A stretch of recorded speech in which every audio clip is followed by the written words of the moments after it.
एक बार की बात है, एक राजा था जिसके पास एक बंदर था। वो बंदर राजा की बहुत सेवा करता और उन्हें हमेशा खुश रखने का प्रयास करता था। राजा बंदर का अपने प्रति यह समर्पण देखकर उस पर बहुत विश्वास करने लगता है। बंदर भी राजा की सेवा में कोई कमी न रखता, लेकिन बंदर कम बुद्धि का था। उसे जो भी काम बताया जाए वो ठीक तरह से नहीं समझ पाता था। एक दिन राजा अपने आराम घर में विश्राम कर रहे थे और हमेशा की तरह बंदर उनके साथ राजा की सेवा करने के लिए हाजिर था। राजा आराम कर रहे थे और बंदर उन्हें फनखा झल रहा था। तभी अचानक एक मक्खी राजा के कक्ष में आ जाती है और राजा के ऊपर आकर बैठ जाती है। बंदर उसे पंखे से हटाने की कोशिश करता है, लेकिन मक्खी बंदर को परेशान करने लगती और कभी राजा के सिर पर, कभी चेहरे पर तो कभी शरीर पर जाकर बैठ जाती है। बंदर अपनी कोशिश के बाद भी मक्खी को वहां से भगाने में असफल रहता है और गुस्से में आकर मक्खी को मारने के लिए तलवार उठा लेता है।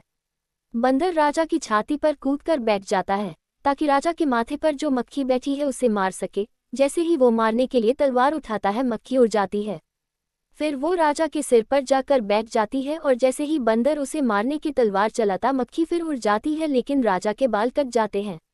अब वो जाकर राजा के मुंह पर बैठ जाती है। बंदर फिर तलवार चलाता है तो इस बार राजा की मूंछें ही कट जाती हैं। ये देखकर राजा बहुत घबरा जाता है और अपने कक्ष से बाहर निकलकर भागने लगता है।